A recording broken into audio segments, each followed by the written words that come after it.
Hi, I'm Nicole from Texas Stitch Chicks. Let's see how to make a slip knot. To make a slip knot, I always like to start by laying the yarn out flat, with the tail on one end and the yarn that's attached to the ball or the working yarn on the other.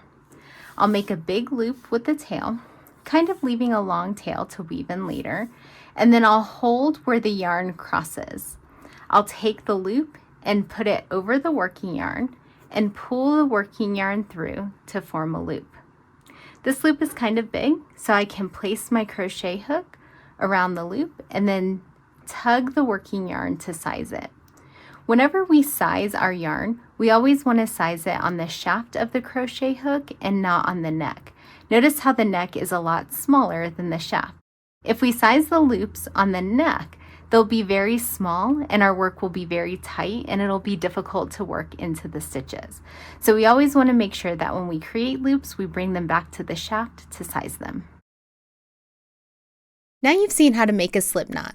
For more information, be sure to check out the links in the description.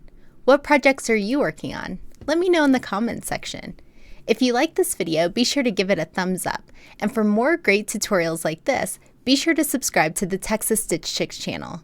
Thanks for watching!